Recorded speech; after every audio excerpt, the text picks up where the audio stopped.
Savoir et comprendre les plus récentes nouvelles qui nous touchent. On a passé toute l'émission d'hier, Alexandre, à se demander ce qu'est l'arrivée de Justin Trudeau.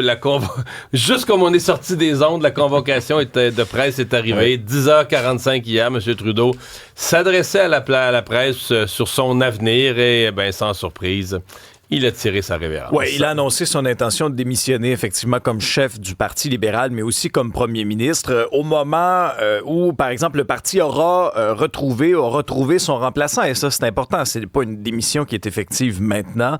Il a prorogé également la Chambre des communes là, jusqu'au 24 mars prochain, ce qui donnera à peu près un peu plus de 70 jours là, au parti. Parce qu'au 24, à la rentrée parlementaire, il y a un discours du trône. Donc, après avoir prorogé, c'est comme tu fermes la précédente session, tu reportes la rentrée parlementaire au 24 mars, mais à ce jour-là, le 24 mars, il faut que tu recommences une nouvelle session, donc avec un discours du trône, de nouvelles orientations.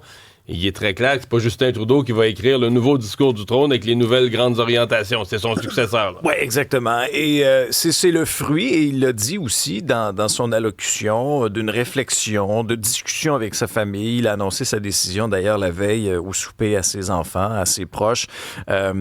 C'est quand même ce qui aura été probablement le coup de grâce pour M. Trudeau, et il l'a dit, là, ça aura été un peu la chicane interne. Et je vais vous faire entendre un extrait qui, à mon sens, c'est probablement là, la phrase clé de cette conférence de presse-là, parce que oui, ça a fait mal, le départ fracassant de Mme Freeland, mais c'est que par la suite, de plus en plus de caucus, que ce soit le caucus de l'Atlantique, de l'Ontario, du Québec, tu sais, t'additionnais ça, c'était à peu près 130 sièges sur 153 de députés qui demandaient son départ. C'était une position intenable pour lui, et pour la première fois, il l'a avoué. Voici M. Trudeau. Le pays mérite un choix clair et réel lors des prochaines élections.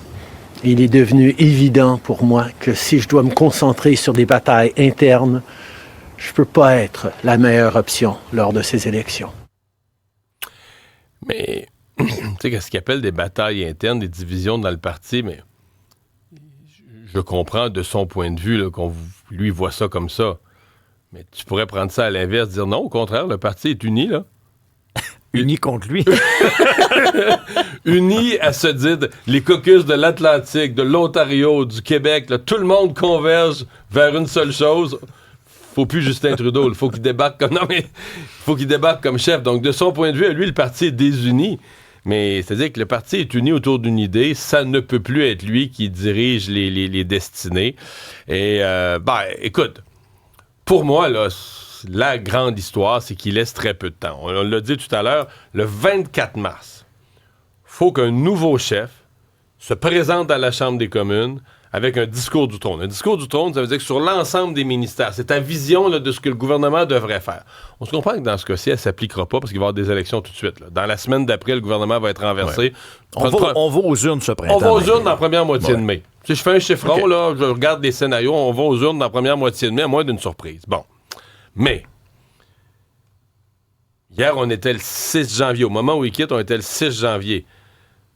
Tu veux être prêt le 24 mars, ça veut dire que le nouveau chef doit avoir formé un nouveau cabinet. Donc, rencontrer ses ministres, former ses ministres, écrit un discours du trône, mis des orientations qui se tiennent dedans. Ça veut dire qu'à mon avis, le nouveau chef, au moins 2 à 3 semaines avant, là, dans les premiers jours de mars, il faut qu'il soit désigné.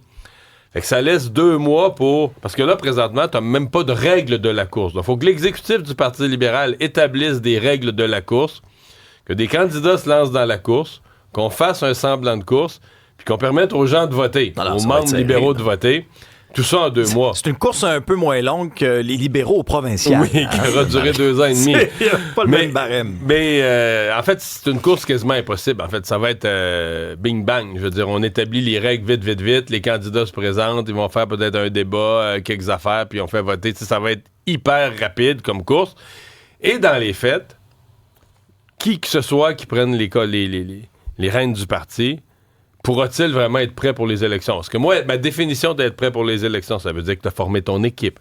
Ça veut dire que tu as bâti ton programme, mais tu as pensé à ton programme. Donc, tu sais, pour ton programme agricole, tu as rencontré les gens de l'industrie, les gens de l'UPA au Québec, les fermiers de l'Ouest.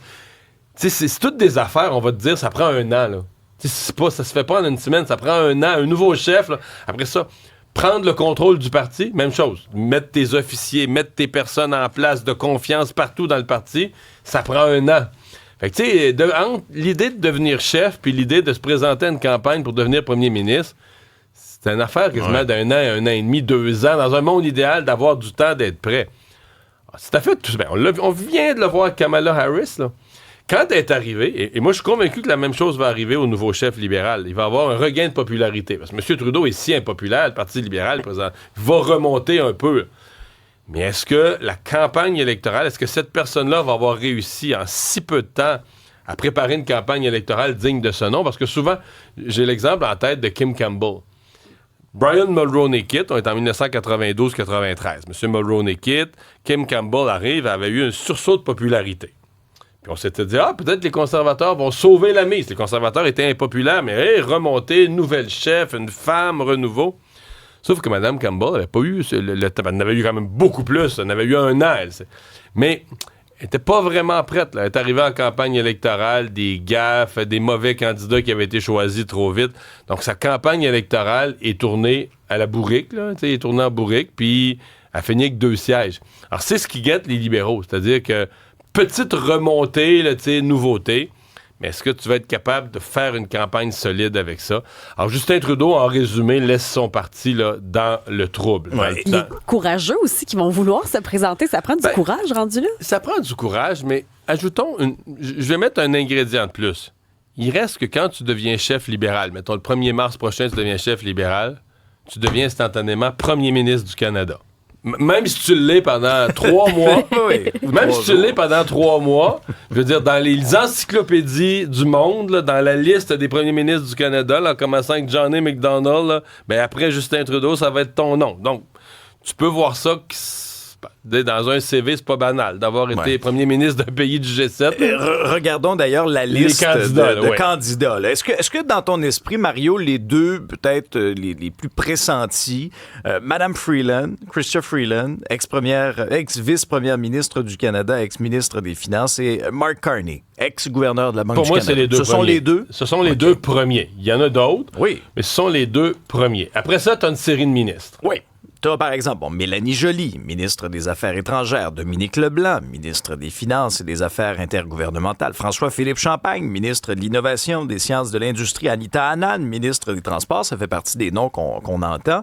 Et il y a, faut pas l'oublier, Christy Clark, ex-première ministre de la Colombie-Britannique aussi. Moi, si tu me demandes aujourd'hui, je suis de l'extérieur, mais les libéraux viennent Comme consultant me demande, on se donne une chance de gagner la prochaine élection. Pour moi, dans ces noms-là, il y en a une seule, c'est Christy Clark. Pourquoi? Même si elle parle pas tellement français. Pourquoi? Parce qu'elle n'est pas du tout reliée à l'ère Trudeau. Elle enlève l'argument... Donc, elle traîne pas un bilan. Du tout. Ouais. Parce que hier, là, les 3 partis d'opposition, c'était quoi leur argument numéro 1? C'était blanc, bonnet, bonnet, blanc. Là, c'est la même gang. Trudeau s'en va. C'est un de ses ministres qui va prendre ça. Et c'est ça qui va être l'argument. Et ça va porter. Le public va acheter ça. Le public...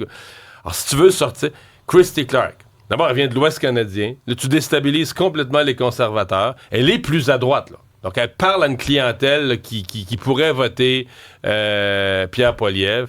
Elle est très pugnace, très dure en débat, très forte. Elle a été première ministre d'une grosse province, la Colombie-Britannique. Donc, elle arrive avec une crédibilité. Mais bon, elle est moins connue que les autres. Elle parle pas suffisamment français. Il faudrait qu'elle l'apprenne. Donc, elle aurait besoin de temps. Parce que là, si tu fais une course en 1 mois, ça veut dire que il y a juste les gens de l'interne du parti qui se connaissent entre eux. C'est une nouvelle personne qui arrive un peu plus de l'extérieur, n'a jamais le temps de se faire connaître, de faire campagne. Mais si moi, on me disait qui a une chance dans l'électorat de percer, à mon avis, c'est Christy Clark. Les autres, d'abord, les 2 du Québec, Mme Joly et M. Champagne, en tout respect, je ne pense pas que le Parti libéral va aller... Dans la tête, je sais que nous, au Québec, on voit quasiment comme Justin Trudeau, un peu comme du Canada anglais, parce qu'il parle plus anglais que français. Il vit à Ottawa, mais il vient de Montréal. Mais il est vraiment entre les deux. Il est vraiment à cheval sur les 2 cultures. Mais au Canada anglais, il s'appelle Trudeau, D-E-A-U. Là, ça, c'est du français, tu comprends? C'est comme un Québécois francophone là, qui a été élu chef du Parti libéral. Donc, on n'aura pas 2 de suite. Là. Il y a une alternance. Il y a une alternance. Donc, pour moi, c'est pour ça que c'est... Est-ce qu'Anita Anand, je pense qu'elle s'est plantée beaucoup. il y a un an, là, quand elle a fait campagne avant. Justin Trudeau l'a même déplacé comme ministre, comme pour l'avertir, arrête de faire campagne pendant que je suis encore là, ça n'a plus de bon sens. Et ça a mal passé dans le parti. C'est pour ça que ça laisse, pour moi, là, ça laisse Mark Carney et Chrystia Freeland. Et tu faisais référence aux oppositions tantôt, qui auront quand même là, les prochaines semaines pour fourbir leurs armes, être pratiquement en pré-campagne mais électorale. ça les déculotte quand même. Ah oui, ben c'est clair. Ça les déculotte. Ils avaient monté leur stratégie. Oui, Par exemple, ben, Pierre Pierre Poilievre Poilievre. avait anti-Trudeau, Ben oui. anti-Trudeau, anti-Trudeau. Ouais. Puis là, il n'est plus là. Et je te fais entendre d'ailleurs les commentaires de Pierre Poilievre, d'Yves-François Blanchet et de Jack Meeting. Tous les députés libéraux, ministres et candidats à la chefferie du parti ont aidé Justin Trudeau à briser ce pays. Dans tous les gens qui pourraient être intéressés par sa succession, tous ceux qu'on connaît sont des gens de l'entourage de Justin Trudeau. Donc, c'est le même Parti libéral du Canada, avec le même bilan. Tous les libéraux, tous les ministres libéraux, tous les députés libéraux, ils vous ont laissé tomber. Ah voilà. Donc, à suivre, on va parler beaucoup du Parti libéral du Canada au cours des prochains mois. Hier, aux États-Unis, le Congrès a certifié les résultats de l'élection. Oui, et ça s'est fait dans un contexte beaucoup plus calme qu'il y a 4 ans. Oui. Il n'y a pas eu d'assaut sur le Capitole, effectivement. Donc, et ce qu'il y avait de particulier, c'est que c'est l'ancien adversaire de M. Trump lors de la dernière campagne, Kamala Harris, qui dirigeait la cérémonie protocolaire en tant que vice-présidente. Alors, le président de la Chambre, lui, Mike Johnson, affichait un grand sourire lors de l'annonce des résultats. Trump, donc, qui a reçu 312 votes au collège électoral, ce qui a confirmé, sans grande surprise, son retour à la Maison-Blanche. Tout s'est passé dans les règles de l'art.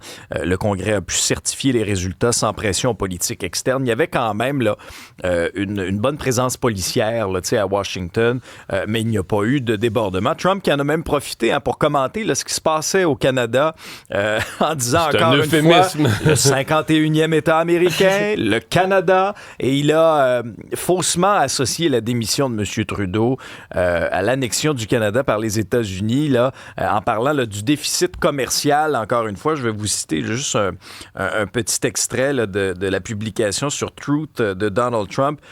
Où vous le voyez, ceux qui nous écoutent là, en direct à la télévision. Justin Trudeau, alors voilà, les États-Unis ne peuvent plus supporter les déficits commerciaux massifs et les subventions dont le Canada a besoin pour rester à flot. Justin Trudeau le savait et a démissionné. Ouais. Dans l'esprit de M. Trump, c'est ce qui a causé ça. C'est un peu gros. Un peu gros, mais ça devient quand même inquiétant, là, cette histoire, là, cette répétition. Parce que il y a le Groenland, il y a le canal de Panama, il y a le Canada, 51e État. On est à un cheveu de dire que Trump reprend le pouvoir avec des visées expansionnistes, là, qui sont peut-être avec des pointes d'humour, de sarcasme, d'intimidation, mais ça finit par dire, OK, dans sa pensée, il y a une vision de dire, OK, est-ce que les États-Unis pourraient prendre de l'expansion, là, annexer du monde? Qu'est-ce qu'il essaie vraiment de faire? Commémoration chez Charlie Hebdo. Oui, c'est aujourd'hui, 10 ans jour pour jour, l'attentat de Charlie Hebdo. Il y aura d'ailleurs des commémorations en présence d'Emmanuel Macron, de plusieurs ministres, de la mairesse de Paris, Anne Hidalgo. Donc, 2 terroristes, ce jour-là, avaient pris pour cible les locaux de Charlie Hebdo à Paris. Alors, le monde se souvient aujourd'hui. Il y a un numéro spécial, d'ailleurs, là, qui est paru de Charlie Hebdo, où on voit un fond jaune, on titre « Increvable », Charlie Hebdo increvable. On voit un homme là assis au bout de la crosse d'un fusil. Parce que c'est le message de Charlie Hebdo, Isabelle. On veut dire que la satire est là pour rester. Qu'ils ont encore le goût de rire, mais il y a eu plusieurs articles quand même qui ont été faits sur la sécurité depuis 10 ans. On parle de frais, là, ça a été établi en 2019, mais ça coûte à peu près 2,2 millions de dollars pour assurer la sécurité de Charlie Hebdo, malgré le fait qu'il continue. Il y a certains caricaturistes qui disent « Nous, on continue de le faire, puis ça nuit pas à notre créativité ». D'autres qui disent « Ça devient quand même pesant, ce poids de la liberté d'expression ». Et il y a BFM TV ce matin qui disait on sent quand même dans les dernières années une espèce de diminution des dessins de ce genre à travers le monde, une lente descente. Et il mentionnait entre autres que il y a New York Times a cessé en 2019 les caricatures, que peut-être le public est moins enclin à ce genre de message-là, mais on voit que tout ce qui est anti-religieux est de moins en moins traité dans l'univers des dessins, entre autres, à travers le monde. Donc oui, aujourd'hui, c'est une journée pour le numéro spécial dont Alex parlait, mais plusieurs se demandent aussi qu'en est-il justement de cette liberté d'expression, où on en est aujourd'hui, à voir Charlie Hebdo, justement, tous les frais engendrés pour assurer la sécurité, parce qu'il rappelle qu'il y avait eu des attentats avant même 2015, il y avait eu quand même d'autres attaques dès qu'ils faisaient des dessins sur le prophète Mohammed, entre autres. C'était pas la première fois. Ils avaient même resserré la sécurité avant 2015. Il y avait eu Salman Rushdie quand même. Oui. Donc, ça aussi, c'est des questions qui émergent aujourd'hui. Bien évidemment, en France, on en parle énormément aujourd'hui. Cela dit, il y en a qui essaient quand même d'envoyer un message positif en disant, bon, on continue quand même cette liberté, mais c'est pas le même son de cloche pour tout le monde.